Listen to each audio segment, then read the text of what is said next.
Ladies and gentlemen, welcome to another episode of Echale Podcast. My name is Jose Quintero, and I'm super excited, like every episode, how I tell you guys that I'm excited for our guest. She's an actress, philanthropist, YouTube content creator, social media guru, adventurer, y también es una amiga y le encanta la salsa. Con ustedes, Gabriela Bañuelos. Hi, thank you. Oh my gosh, it made me sound so fun. You are fun. I've been watching your YouTube channels for such a long time. Oh. You know, like, obviously when YouTube was a thing, not a lot of people were on it. But as a person in the industry or wanting to get into the industry, I think the closest thing was YouTube for a lot of us. Yeah. So seeing you, seeing Josh Leva, seeing Los Cholo Adventures, like all that was so much fun that I'm like, I want to be friends with them. And here we are. Here we are doing a podcast. Oh my God. Well, that's awesome. Thank you. Yeah, it's been a journey. When you think about YouTube, like that was in before 2013. I feel like I started doing my own YouTube maybe like in 2013, 2014, but I was doing video appearances with them way before that, like in 2010 or something. See, and I mean, I graduated high school at 2009. So. Oh, me too. Oh, really? Hey! Class of 09? Yes. Oh, Wait a minute. awesome. Where did you graduate? I graduated. What high school? Oh, Fontana High School. So I'm from the Inland Empire. Oh, dang. Okay. You're the IE. No. Paramount, baby. Let's go. Okay. I had so many friends in Downey. Well, actually, my family is from Downey. So, like, they went to Warren and all this other stuff. So, it's so funny because every time I, like, learned about a new YouTuber, it was, like, Paramount, Downey, Southgate. And then I'm like, Norwalk. They're all literally there. Yes, the 562. No, I know. That was literally what I saw, too, growing into the social media world with YouTube. It was everybody from my little world, which was crazy because you never see that, you know? Like, you see the entertainment industry and you see people coming from, like, I don't know, the East Coast, from all over the place, but they're never from where you're from. So it's really cool going to places now and people are like, oh my God, Gabby, I've been following you for a minute. And like, it's really cool that you're from here, from LA, born and raised. I was like, hey, yes, I am. So let's talk about that journey. How did YouTube come into your life? Was Gabriela siempre así de chispita? She always wanted to dance, sing, because you do a little bit of everything. Yeah. So being an actor has always been my thing. And when I was in high school, I remember Petey Flo, and the gang, you know, Eric, Alex, Tim, all of them. Peter was actually writing a movie and he came to our high school and he pretty much said, hey, I have open auditions. When you guys graduate, come on through. Whoa. And I auditioned. And it was funny because I auditioned for the film. It was called High School Sucks the Musical. We're all still waiting for it. Don't worry. Wait, so, okay, tell us about it. No, yeah, we're all still waiting for that movie to come out. It's so funny. But I auditioned for like a cheerleader role. I got the role, right? I was like, oh my God, I'm going to be in the big screen. Yes. And then out of nowhere, I get a call from him saying, hey, our lead kind of backed out. Something happened. Can you audition for the lead? The Gabriela. Yes, me. And I was like, oh my gosh. Okay, let's do this.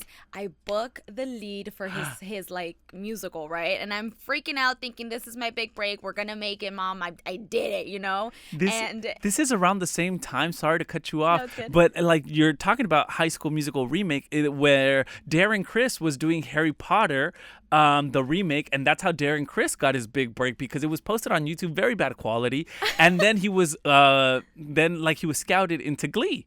Oh, so very similar. Oh, I didn't know that. So that's what, like, literally the story is like very similar. Like, oh my God, a parody of a movie. So yeah. I mean, I guess in a way it is kind of like a parody. It had a whole different story of its own. You know, it had nothing to do with High School Musical. Okay.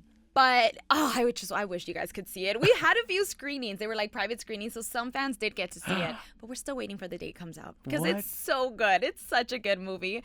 But yeah, that's kind of how I got into social media because Eric and them, they were doing MySpace and then Facebook, and then YouTube started popping off, and they got into that, and I was in their world because I was filming something with them, and there you go. That's kind of how it started. So when you started auditioning, did you ever expect your life to turn into such a public? Because obviously right now I feel like were a lot more mature, of course, right? But you grew up in an era where social media influencers, that wasn't even a term, but YouTubers was huge. And you were one of the first ones with Eric, with Josh, with George, that people recognized you, but you didn't necessarily come out on TV. Yeah, that was weird. Yeah. It was weird. It was I don't know. Not to say like I was uncomfortable, because I was never uncomfortable. It was actually kind of flattering, Yeah. I don't think, I personally never stepped into this career wanting the fame, because I see it and I'm like, oh, I would hate to walk around and not have like my privacy and feeling like all eyes are on me. But it started happening, and I started to think like, oh, maybe I have to act this way, maybe I have to act that way. But you know what? The more I got like, I guess, in the public eye, I realized it doesn't matter. Like, I am who I am on camera and like behind cameras, like people always ask me, are you the same person or do you just turn it on? I was like, nah, bro, I don't have nothing. I'm just an open book. I'm not going to hide anything. Literally. I feel like that's what happens with so many of us who also work in this industry. It's like, oh yeah, you're really cool. And I was like, well, thanks. Cause I try to be kind, cause I see it also that it can backfire for so many people. Yeah. Yeah. When you started, doing YouTube, how long after did you start noticing like, oh, I could make some money off of this? Ooh, how long after? Dang, I don't know. I think I started seeing it more with like Eric and them. Yeah. I was focused really solely on acting. So it was two different worlds. It still is very much. They're kind of trying to merge into each other, but they're still very different. And I started seeing it with him and his friends, and I was like, damn, wait, how much are you making on YouTube? Like, wait, hold up. Let me fix myself and start really doing this, And it was then. It was like when I was looking at his stuff, and then I was like, okay, maybe I should, because I was for a very long time hesitant, and I didn't want to do my own YouTube. I always kept telling them like, no, that's their thing. Mine is just acting. And then I realized, hey, this is a platform that I can really give myself the opportunities that the industry still isn't giving me, So I saw it as I can make money, but also give myself the opportunities that I haven't been given, and who knows what eyes are looking and what opportunities can come from that, know? Oh my God. That's awesome, because like I said, I saw your videos and then I kind of see the growth. Where was the transition between YouTube? I know you said you didn't stop doing acting and whatnot, but did you go out and audition? Like, did you go to college and study acting? How? So after high school. So after high school, I did go to college, and that was my goal. Like, I feel like I heard it so many times from my parents. Tienes que ir al colegio, tienes que hacer algo, And for a very long time, they weren't very like supportive of my acting, pursuing this dream, because they saw, the media. Yes. Like, people are alcoholics. Oh, there's another death, and in the Hollywood y todo ese pedo, So they were very hesitant. So I was like, okay, I'm going to go into college and see what I want to do. Somehow, little old Gabby always trickled back into theater or into music or into dance. Like, it was always something with entertainment. Yeah. And I kind of just, oh my gosh, Mom, if you ever hear this, you're going to find out. I took the leap of faith, and I did tell my parents at one point, like, hey, I'm going to maybe take a semester off. I'm going to see how that goes.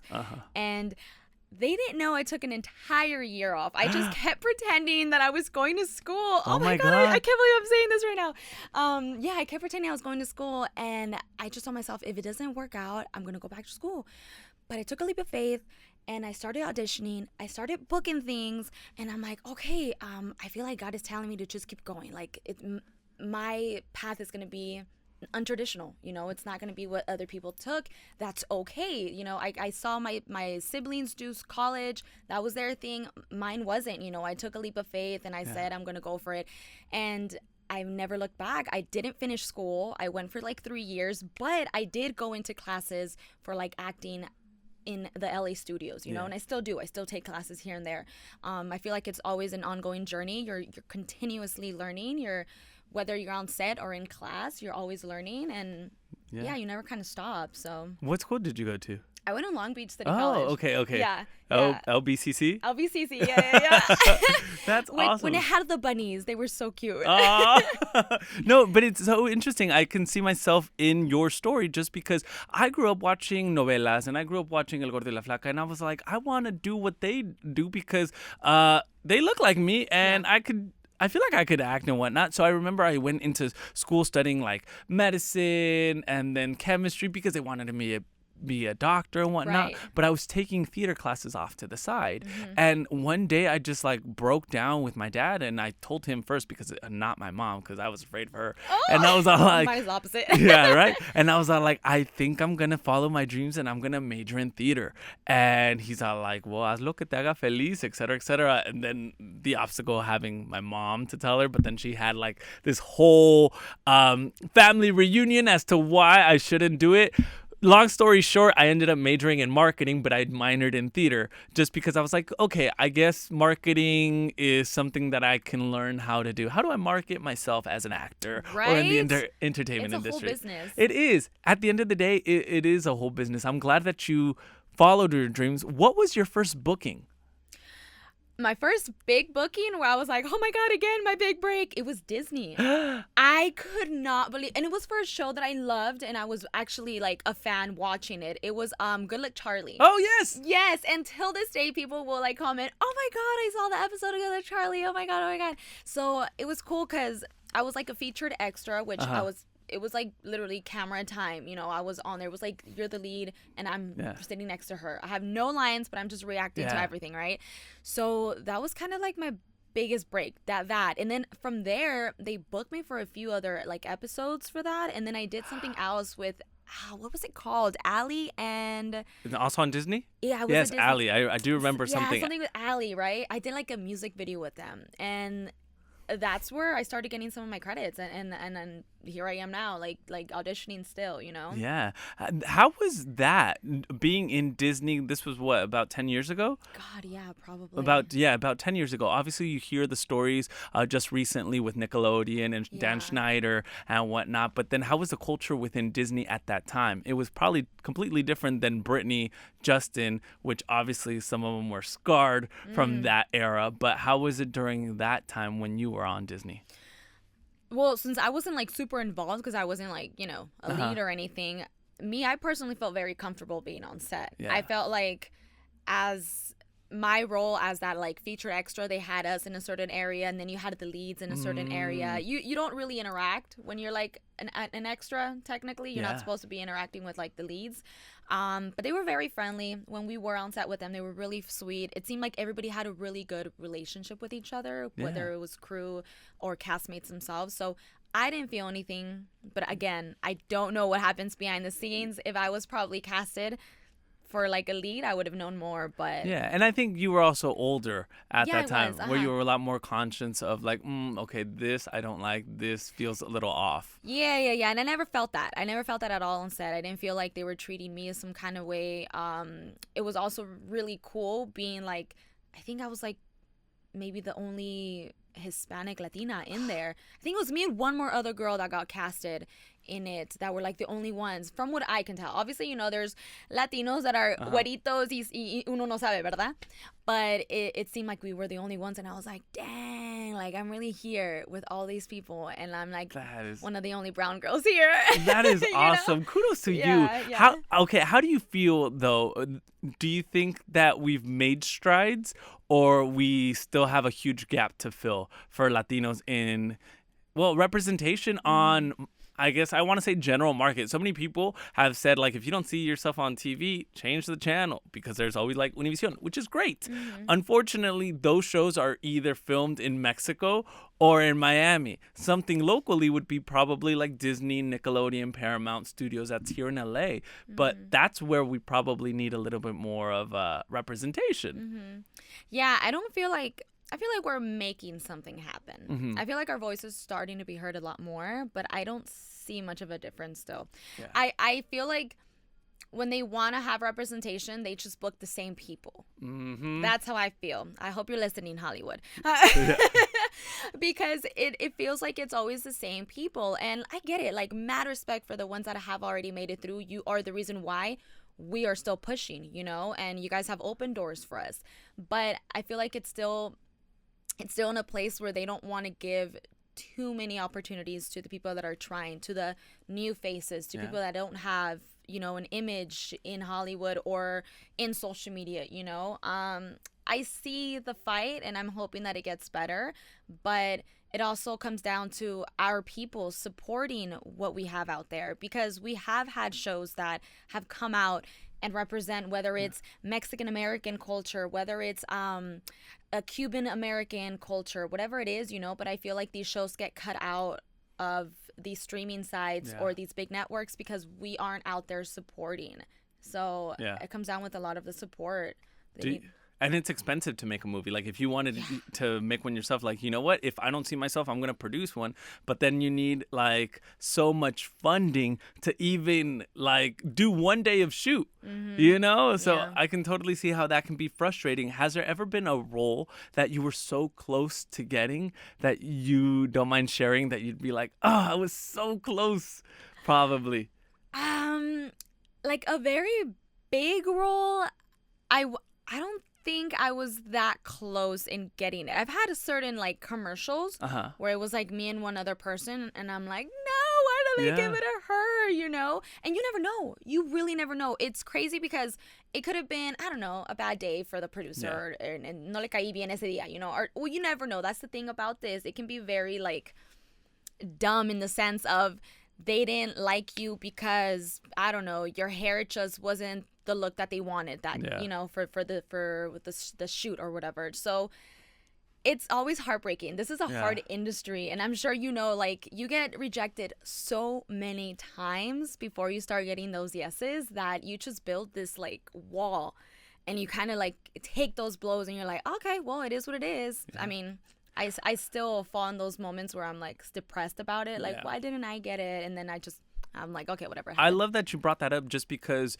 so many young boys and girls want to go into this industry, and rejection is so hard nowadays, especially with social media. You have like instant gratification. Before, it was like, okay, I'm going to live my life. And even with YouTube, it was like you were public, but not as public as people are now with like Instagram, TikTok, et cetera, where like we are consumed. So instant gratification is like, hey, look where I'm at. I'm about to go to an audition, and it's like, oh, I didn't get it. So it's like, do you really want to post it? But what would you tell those people who are going into the industry and having to face their first rejection? Oh, that's a good one. I guess I wish I would have had someone tell me, like, this is normal. This is going to happen more to you than you can even expect or like hope for, It's part of the process, really. The rejection is only going to make you want it even more, or want it less. It really just depends what you're going in for this. Are you going into it for the fame, or are you going into it for the art of it, And I feel like it comes down to that, honestly. I feel like I've met people and they're always like, oh, I just want the attention. I just want to be popular. I want people to know my name. And those people tend to, if I meet them like down the line, they're like, oh, I'm not doing it anymore. I got tired of it, And the people that really do it for the art, they're there and they're taking those hits. They're taking those blows. So really just know it has nothing to do with you, and it has everything to do with the team behind it, like the production, the director, whatever it was that maybe they loved what you did, but you just weren't right for that role in that moment, And they'll remember you. They will. Like, I've gotten called back for like the same casting directors sometimes, same directors, because they like what you're doing, but they're just waiting for that right role. So you got to just keep going. You got to keep going. It has nothing to do with you. Now, with content creation and obviously social media being so huge nowadays in acting, because so many directors or producers want like sometimes a big following, how does that negatively affect somebody who's going into an audition? Yeah. So for me personally, I think I just get into my head thinking, I really hope they book me for my talent, not for my numbers. Like, that's how I see it personally, Maybe somebody else will see it like, oh, they're not going to book me for my talent. They're going to book this person for their numbers. And it's different for me, I tell this to my friends all the time too. Sometimes I'm like, man, I just really hope I got that call back, or I booked it because now it is true. Like you said, they will ask in certain auditions, like, what are your numbers on social media? Wow. And you'd think that I'd be happy, like, oh, I got this in the bag, But then it has me thinking, well, I don't want to book this because of popularity. I want to book this because I have the talent and I have what they're looking for. So it's hard. It's a battle between like you worked hard for your numbers, quote unquote, like on social media, but But your craft isn't perfected. Right. Yeah, because I have seen it. I've seen roles given to content creators who have 1 million, 2 million that I'm like, I wonder like if they got it because of their talent, because I don't see it very well. Yeah. But I know that a lot of people are going to watch it because of their social media following. Yeah. I know. I feel like I fall into the whole of I look at it and I look at their work. And I don't want to judge because I want to be very proud. Of course. But we're human. And sometimes, you do fall into that. And you're kind of like, oh, man, but I could have done it better, Like, they only got it because of their popularity, which sucks. But at the end of the day, like, kudos to them because maybe it will open opportunities for other people that have been building a platform on social media but also have the talent, that comes with it. And so, I don't know. It's a battle between...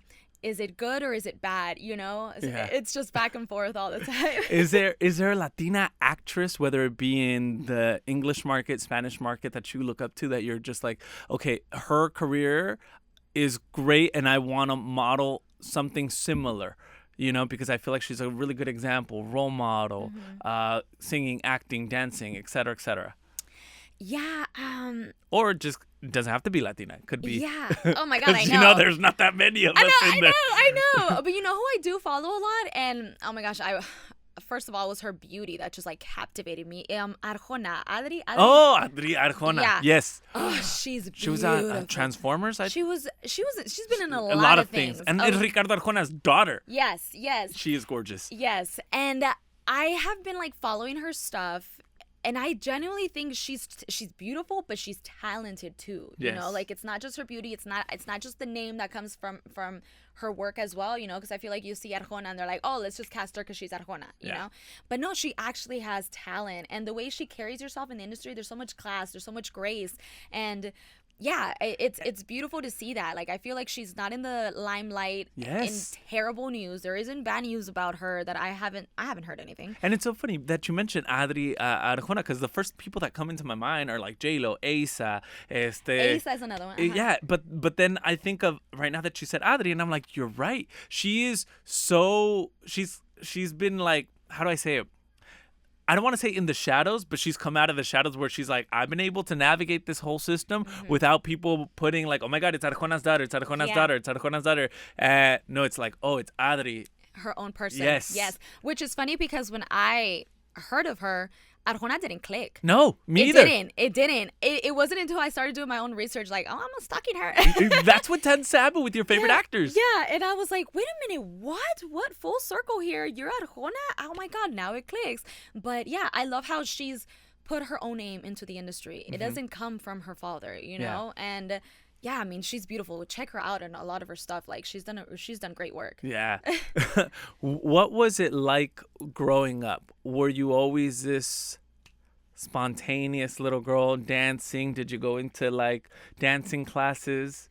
Yes. Oh my gosh. Okay. I was literally listening to a podcast coming into this, and this actress, she was like, when I was a kid, if you see family movies and videos, you'll see her talking. That's literally me. Like, I was just chitty chatter, telling stories, retelling novela stories, like whatever happened in the novela. I'm over here like, so yeah, I think as a kid, everyone knew already, like, this girl's gonna do something with the entertainment industry because she just cannot stop talking.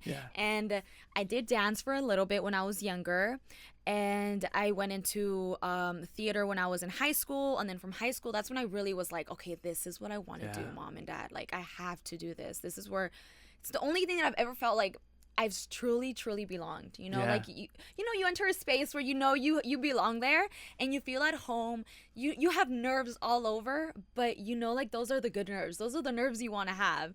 So yeah, since I was a kid, I feel like I kind of always knew. I did theater in college for the time that I was there. Ooh, and what shows? Oh my gosh, what were the names? There was this one play that was like all cast. It was an all-female cast, which is really cool. Awesome. But it was monologues. So each girl, each female, myself, it was just me on stage. I had an entire monologue. It was a grief monologue about losing my mother. And I remember my dad never got to go to many of my stuff because he was always at work. Yeah. So in high school, I think he went to one show. And then in college, he went to, I think, that one show as well.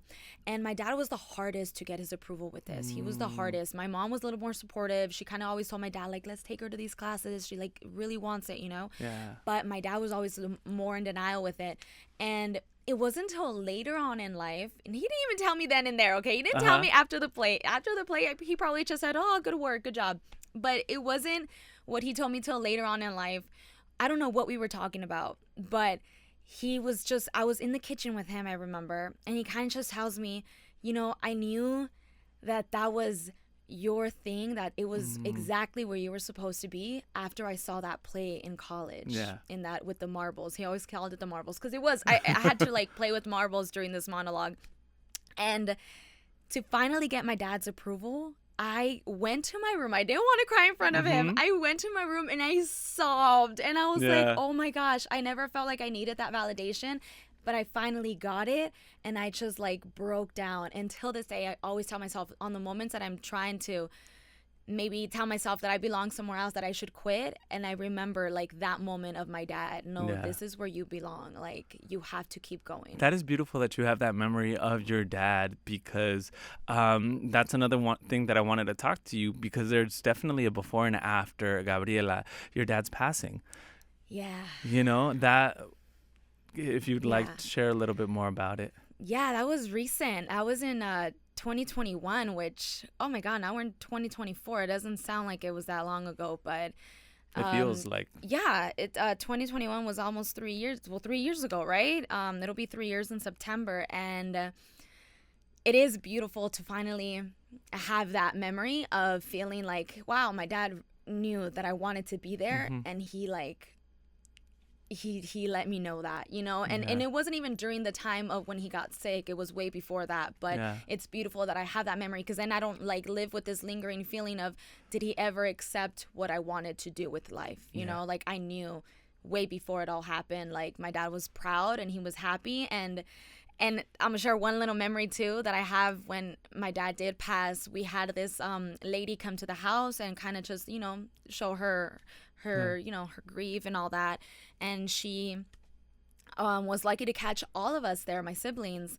And she looks at all of us and she kind of just gave us all a little thing that my dad mentioned of each and every one of us. Whenever she would come to the house, she always said like, oh, you guys, your dad always spoke so much about you guys, and Gabby this, and Alex tu esto. And like, it just felt so good to have that and know that my dad was so proud of me and proud of us, you know, like pursuing the stuff that we love, because that's what your parents want at the end of the day. You know, they sacrifice so much coming to this country, and to see their kids fulfill the dreams that probably they wanted to fulfill, but they couldn't because they had to do other sacrifices, and they see us doing that, like that just like makes it worth it. How has your view on life changed after that?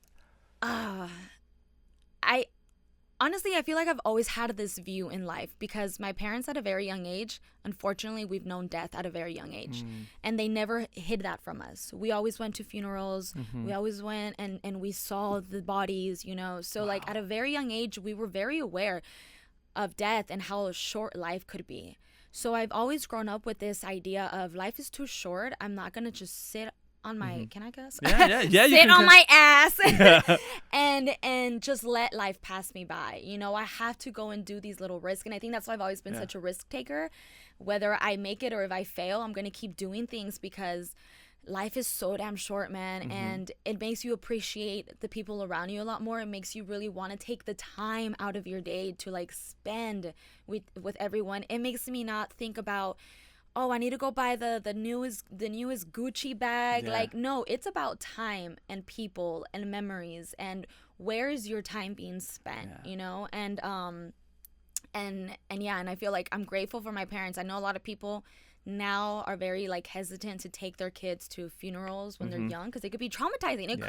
It could be very traumatizing, but for us, thank God it wasn't. Yeah. You know, if anything, it's so weird to say, but like my siblings and I, we literally enjoy going to cemeteries. Wow. Like we go to different countries or cities and we want to go and see a cemetery because we find it fascinating. I don't know what it is about it, but there's just so much story within the cemetery. It's like just a name and a birth and death date, and it's like, wow, what story lies underneath? Yeah. And I guess it goes back to being a storyteller myself, you know, like what can I find out from this person? Oh my gosh. And crazy.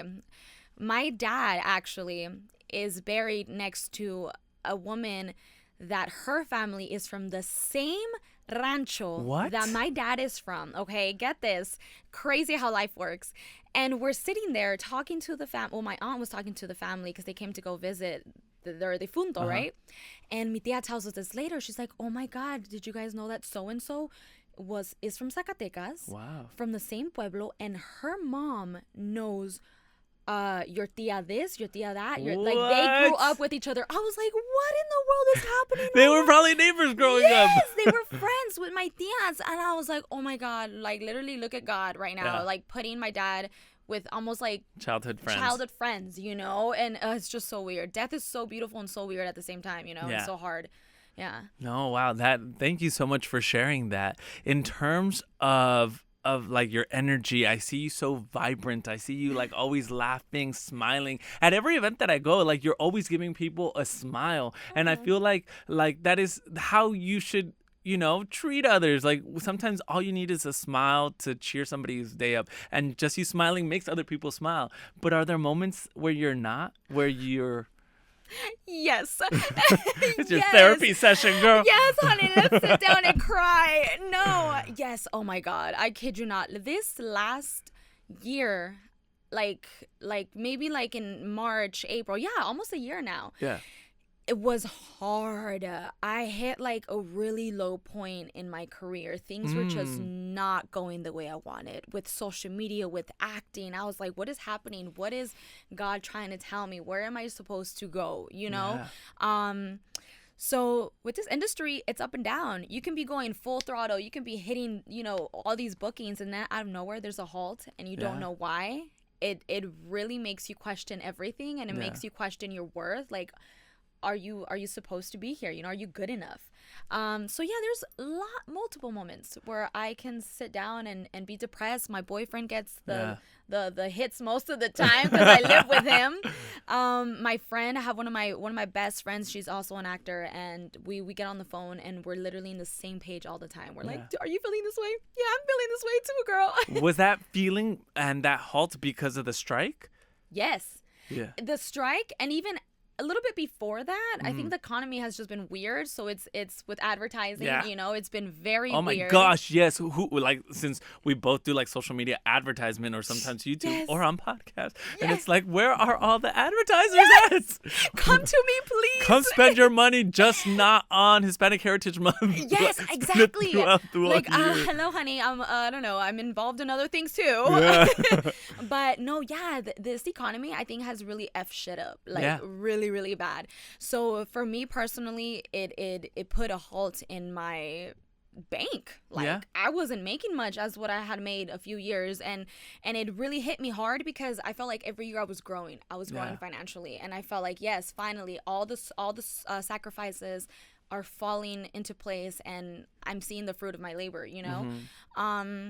So yeah, it's been weird, it's been tough, but you know, when I feel like giving up, I have my community, I have my people, my core. You have to have that core group that knows, like, hey, I got you. No matter how rock bottom you hit, you're not going to hit to the lowest point where you're going to be alone. You're going to have your people to really build you back up and help you stay there, you know? Yeah. Keeping afloat. I see, obviously, the maturity in terms of, like, finances, where you are in your career. I want to talk about like also the immaturity when it came to winning money as a social media content creator in the beginning and early stages. Just because I feel like as Latinos, we're not taught money management. We're not. And then because I was on the same boat where you're just like, oh, I'm getting this check, let me go spend it. Yes. And then you're like, taxes. Oh shit, pinche tío Sam. Que no los he pagado. No. Todavía no los he pagado este año. Yeah. No. Okay. Well. Write off everything, girl. So yes, find every receipt. Honey, my goodness, my boots that I'm wearing, and Yeah. writing that off. Let's go. Yes. No, you know what? I will say I wasn't taught so much with like finances, but my mom was very smart with her money. Mm-hmm. And I saw that growing up, and she would, when I would see her sitting down, she would write down a list of everything that she needs to spend for the month, her bills y todo, ¿verdad? And I learned from that a little bit. And she would tell me, like, hey, look, when you're older, you want to write everything down so you know what you got to pay. So I feel like personally, I've never been that bad with money. I'm not a big splurger. I don't wear like super fancy clothes. I'm very minimalist. Where my money does go to, though, are trips. Okay, and that's where it goes to. But I only book if I know I can afford it. Mm-hmm. So, and then I learned very much when I was in one of my first like real relationships. He was older than me, so he was pretty like savvy with his money a little bit, and he taught me like, hey, I don't care how small that check is. If you made $100, you put $10 to the side. Exactly. And you save and you save and you save $10 every check. So that's something that I share that knowledge to people that I meet, you know, especially in this industry where you never know when you're getting that next paycheck. Yeah. Like that savings that you probably did for 2 solid years could really help your ass later on. And that's what it kind of did with me, you know, like this last year was really slow with money, but I booked so much throughout the last previous years, and I saved. That was like helping me get through things, you know. And of course I booked other things here and there with acting or anything else, but like the savings really helped me, and then like investing money in certain things, you know.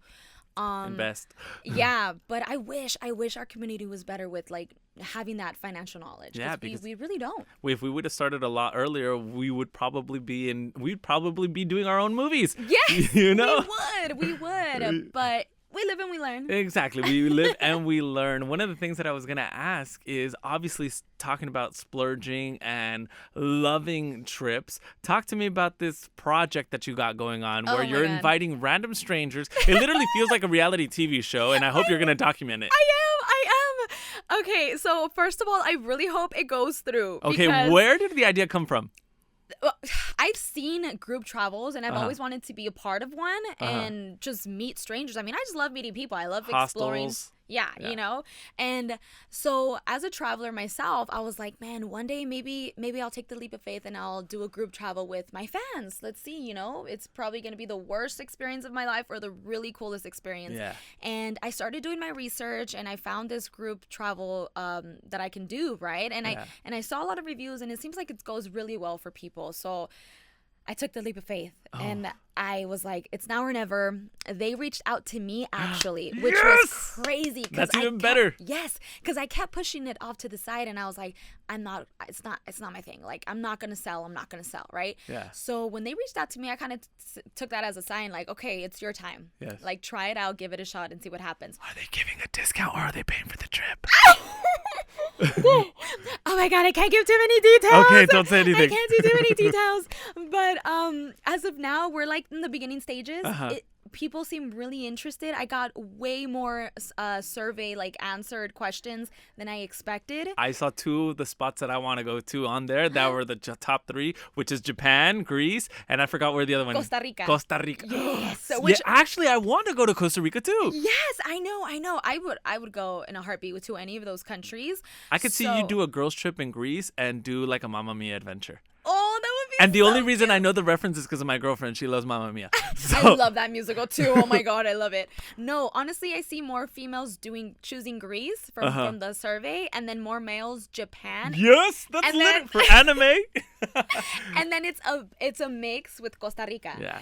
And right now, I think Japan is winning, honestly. Yep, I voted for Japan. I'm not gonna lie. Oh my God, yes. Oh my God, you should join. Yeah, so right now we're in the voting section, right? Yeah. So I feel like Japan is going to be that destination, and then from there we'll open up the itinerary and the groups, so whoever wants to join, you guys can follow along and hopefully maybe book that flight with me. Oh my God, are you expecting something out of it, like new friends? Oh, of course. Yeah, of course, yeah, right? Yeah. I think the biggest thing is I want to just like give back, I guess, to my community, to my followers, my fans that have really been there for a very, very long time. Like, I've built relationships online with them, and it'd be really cool to meet in real life, you know? And actually spend some quality time, like you said. Yes.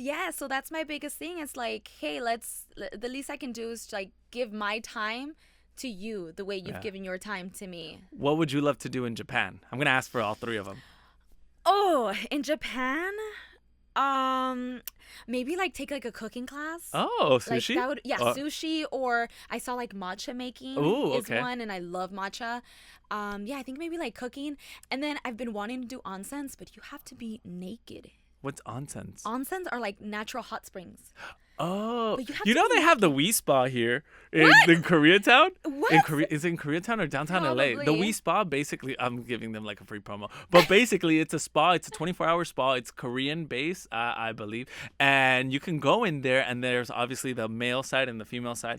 But there's 3 floors. The bottom floor is all nude for women, all nude for men, because like literally that's how the culture is. And then the second spot is communal, but they have hot tubs, they have cold plunge, they have sauna, steam rooms, they have like they have so many different rooms, and they're pretty cool. And I'm just like, whoa. Have you done it? Gym? Yeah.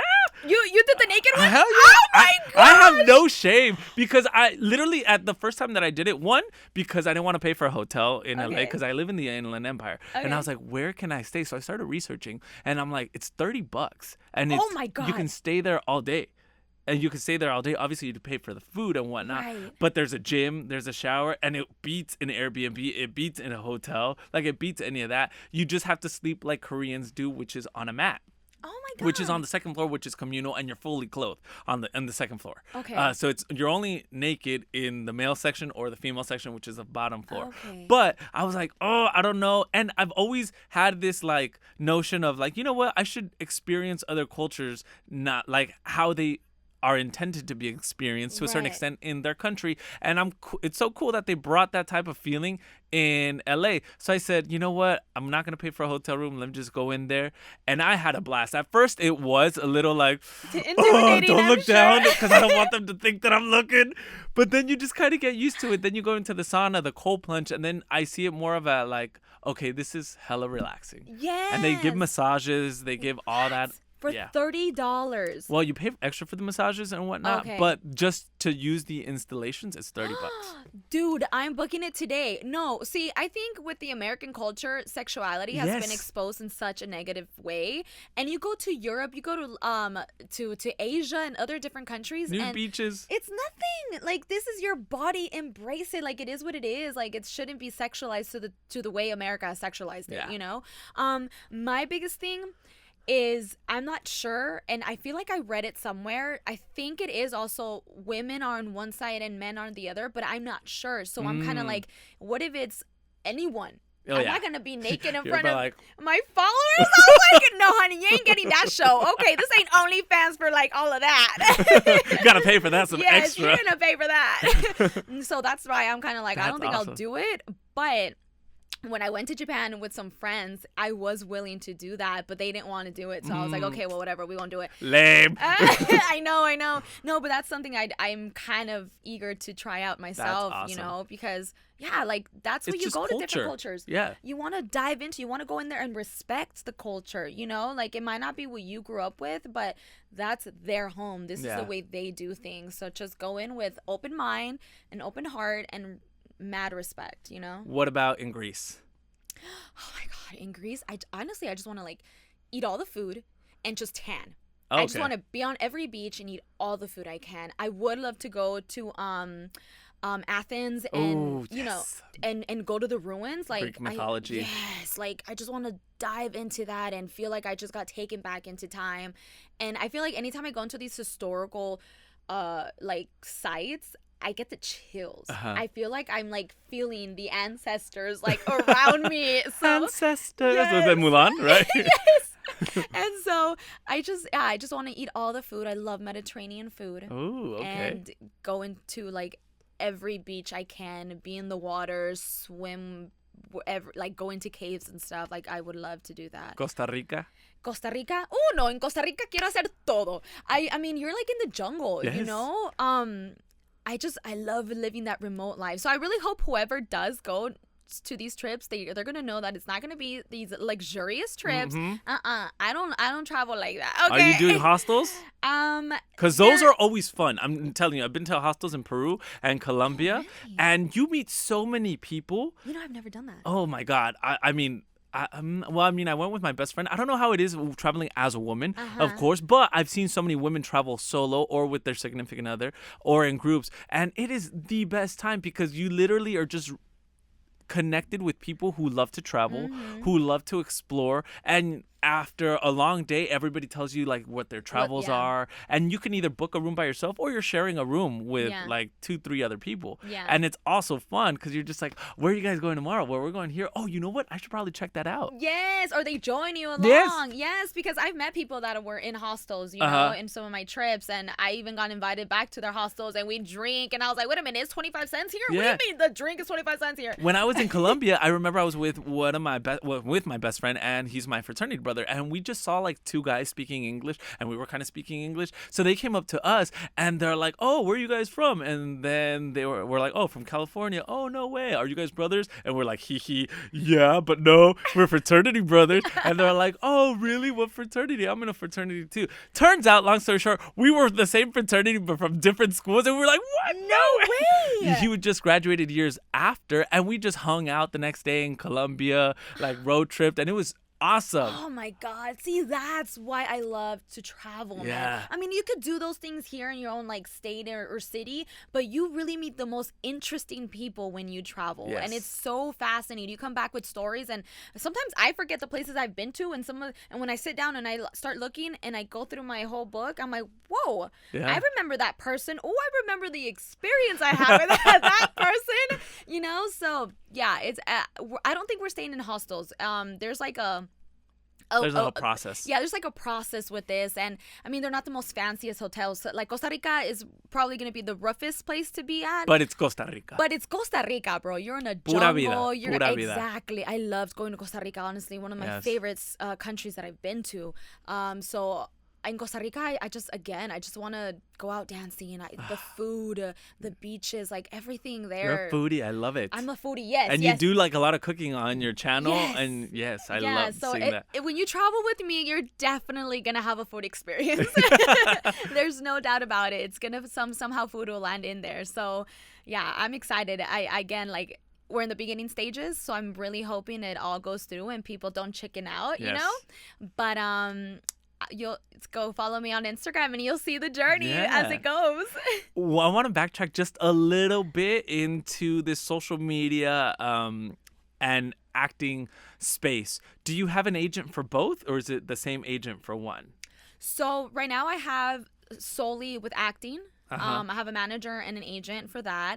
I was repped for social media, but I recently let go of that. So I'm kind of doing it on my own right now. How's that? Because I do it for myself too. And sometimes I wish I had an agent be like, just tell me what to do. Or tell me where I was booked or not. Yeah, no, I know. So with social media, I kind of took the leap of faith again. And I told myself, well, I did it for myself for so long. I could do it again, you know? Although now that I'm like in it, I'm like, oh my God, things have changed so much. Yes. And maybe I shouldn't have left them, pero Dios sabe, you know, las cosas pasan como pasan.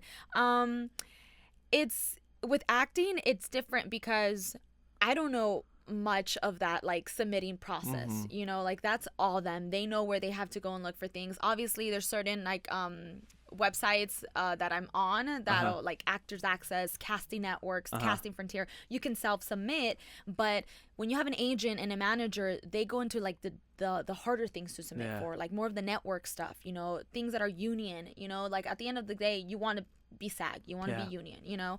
And with social media, it's more like me just, this is how I've always managed it. You can maybe give me tips after, but like I've never really reached out to brands. They've always come to me. Somehow they find me, you know. I recently just reached out to 3 brands, but it's never been like, hey, I'm gonna hit you back up. Yeah. They've always reached out to me. Luckily, keep reaching out. Yes. But Yes. also answer my DMs because your boy's Yes. trying to collaborate. Yes. So it's just been like a back and forth. This year I've taken a little bit more of like, okay, I'm gonna reach out to everything I like. I'm gonna tag to everything I like, and hopefully they start seeing that, you know. But I've been very fortunate where brands are just reaching out to me.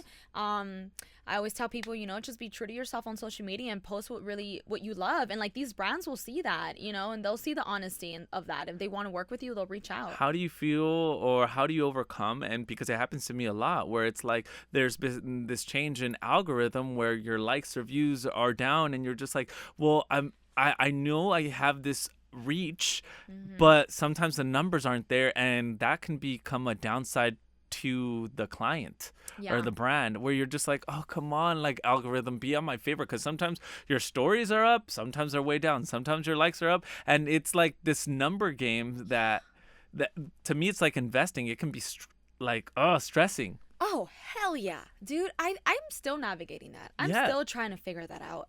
Like I said, social media has changed so much. So now that I'm kind of doing it on my own, I'm kind of like starting from from ground zero, you know? Like you said, the algorithm will throw it really hard one day, and then the next day you post something, it's like if no one saw anything. Yes. So it messes with me. It messes with me. Same. Thinking again, like, damn, I suck. Dang, no one's going to want to work with me. But yet again, I've worked with big brands like freaking the Mexican national team, I saw that. Adidas. You went to Mexico. Like, yes, you know, so it's like it makes no sense to me sometimes how the algorithm works. Screw you, algorithm. Oh, no.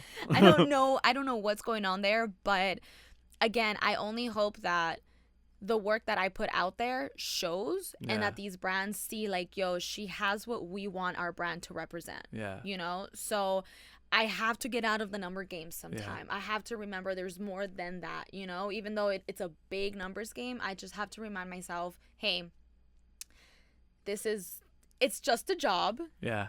And, you know, it didn't hit today. It might hit tomorrow. You know? How do you get over writer's block? Because sometimes I feel like, oh my God, I should be posting more. But then it's like, okay, I can go a month without posting. I can post all the time on stories, but then a month without like posting on the feed. And I'm just like, oh my God.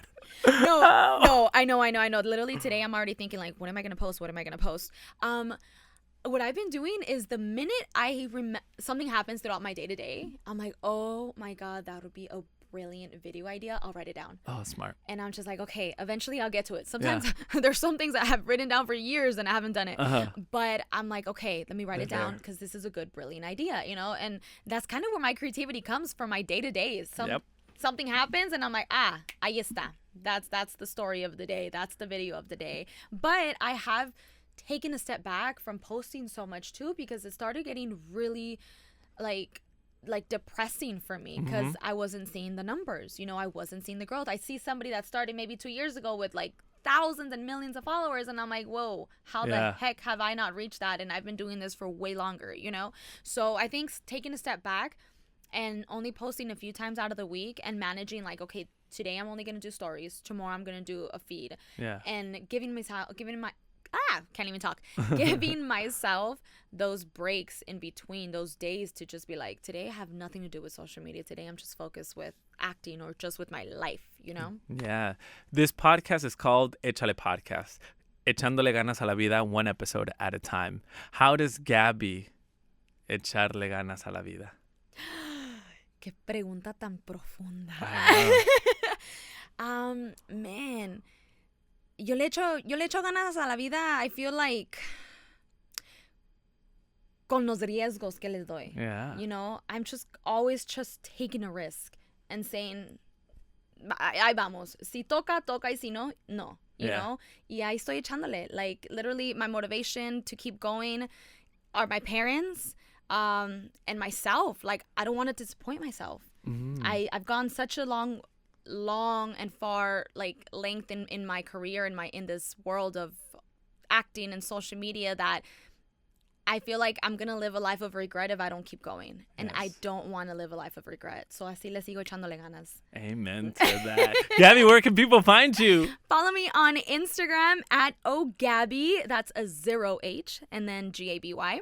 On all my platforms at @ohgabby. So maybe you guys come on a journey with me. Maybe. Do you guys want to go to Costa Rica, Japan, or Greece? Let Gabby know. Follow her on social media. But thank you so much for being on Echale Podcast. Thank you. This was so much fun. Really? Okay, cool. I love when people say this was so much fun because it makes me feel great. I could keep going, honestly. I can too. But thank you so much for being here. Thank you. Bueno, and then don't forget to like, share, subscribe on YouTube. Follow us on podcast, Echale Podcast on Instagram. Until the next episode, para seguir echándole ganas a la vida, one episode at a time.